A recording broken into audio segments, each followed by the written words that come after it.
Hello, কেমন আছো তোমরা সবাই? আশা করি সবাই খুব ভালো আছো। আমিও খুব ভালো আছি। আজকে প্রথম আমি একটা লং ভ্লগ বানাতে চলেছি, কারণ আমি সবসময় মিনি ভ্লগই বানাই, সেটাই তোমাদের সাথে শেয়ার করি। আসলে আজকে বিশেষ কারণ হচ্ছে আমি বড় মার কাছে পুজো দিতে যাচ্ছি। পুজো দিতে যাবো বলে পরে ফেলেছিলাম শাড়ি। তো চলো তোমাদের সাথে সবটা শেয়ার করছি। প্রথমেই চলে এসেছিলাম হালিশহর স্টেশন। আমার বাড়ি হচ্ছে হালিশহর, আর সেই কারণে হালিশহর থেকে নৈহাটি যেতে বেশিক্ষণ লাগেও না, একটাই মাত্র স্টেশন। তো ট্রেনের জন্যই বসেছিলাম অনেকক্ষণ, কারণ আমরা আসার আগে একটা ট্রেন মিস করে ফেলেছি। তো 10 মিনিট মতো বসতে হয়েছে স্টেশনে। ওখানের মধ্যেই চলে এসেছিলো ট্রেন, নেমে পড়েছিলাম নৈহাটি স্টেশন। আর স্টেশন থেকে কিছুটা হেঁটে গেলেই বড়মার মন্দির।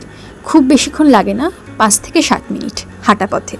আশেপাশে অনেক মানুষকেই দেখছিলাম যারা আমাদের মতোই পুজো দিতেই যাচ্ছিল বড়মার কাছে। আর এতটাই বাজে গরম পড়েছে যে বলার মতোই না। যাই হোক, আমরা এগিয়ে যাচ্ছিলাম বড়মার মন্দিরের পথে। আর রাস্তা থেকে যেহেতু ডালাটা আমরা নেব দোকান থেকে, তো রাস্তা প্রথম থেকে শুরু, প্রত্যেকটা জায়গায় দেখবেন একটা করে ডালার দোকান রয়েছে, এপাশ ওপাশ দুদিকেই। নিয়ে নিলাম ডালা, দুজন মিলে গেছিলাম, আমি আর আমার বান্ধবী। তো নিয়ে নিয়েছিলাম 2টো ডালা আমাদের জন্য। তারপর আবারও হাঁটতে শুরু করি বড়মার মন্দিরের জন্য।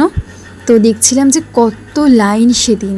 আসলে হাজার হাজার মানুষ এখানে ভক্তি আর শ্রদ্ধার টানে আসেন, কারণ প্রত্যেকটা মানুষের মনস্কামনা শুনেছি বড়মা পূর্ণ করেন, অবশ্যই ভালো মনস্কামনা। মানুষের এই ভিড় দেখে আমি কি বলবো, কিছুক্ষণের জন্য তো অবাকই হয়ে গেছিলাম যে আমরা কখন লাইনে দাঁড়াবো আর কখনই বা পুজোটা দেবো। তবুও বলে না যে ভগবানের ওপর বিশ্বাস রাখলে আর আস্থা রাখলে কোনোটাই বিফলে যায় না। আর কয়েকশো জনের পর আমি দাঁড়িয়েছিলাম লাইনে, আর আশেপাশে দেখছিলাম এরকম বড়মার অনেক ফটো বিক্রি হচ্ছিল। আস্তে আস্তে চলে আসছিলাম বড়মার মন্দিরের সামনে, আর যতই এগিয়ে আসছিলাম মনটা খুব শান্ত হয়ে আসছিল। তো দেখতেই পাচ্ছ সামনে ওই লাল যে ব্যানারটা রয়েছে, ওটাই হচ্ছে বড়মার মন্দির। তোমরা দেখতেই পারছো একদম চলে এসেছি মন্দিরের সামনে। আর মন্দিরে ঢোকার প্রবেশ পথেই ওপরে বড় বড় করে লেখা রয়েছে ধর্ম যার যার, বড়মা সবার। প্রবেশ করে গেলাম মন্দিরের ভেতরে। মন্দিরের ভেতরে ঢোকার পরও কিছুটা লাইন ছিল, আসলে তারা কয়েকটা রো ওয়াইজ লাইনটা ভাগ করে দিয়েছিল। তো সুবিধার্থে মানুষের যাতে সুবিধা হয় পুজো দিতে, সেই কারণেই, যাতে খুব একটা গ্যাদারিং না হয়। ভেতরে দেখতেই পাচ্ছ কত বয়স্ক মানুষরাও এসছে এখানে পুজো দিতে। শুধুমাত্র ভক্তি আর শ্রদ্ধার টানে এত এত মানুষ বড়মার কাছে আসেন। আসলে এতটাই ভিড় ছিল যে বড়মার ফটোটা ঠিক করে আমি ক্যাপচারও করতে পারিনি। যেটুকু পেয়েছি সেটুকুই তোমাদের সাথে শেয়ার করলাম। মন্দির থেকে বেরিয়ে গেছিলাম একটা দোকানে কচুরি খেতে। সেখানে গিয়েও দেখি কত ভিড়, সবাই লাইন দিয়ে বসে রয়েছেন। তারপর আমরাও কিছুক্ষণ পর বসার জন্য জায়গা পেলাম, নিয়েছিলাম কচুরি। তো এক প্লেটে 3টে করে কচুরি ছিল, আমি আর আমার বান্ধবী 2টো প্লেট নিয়েছিলাম।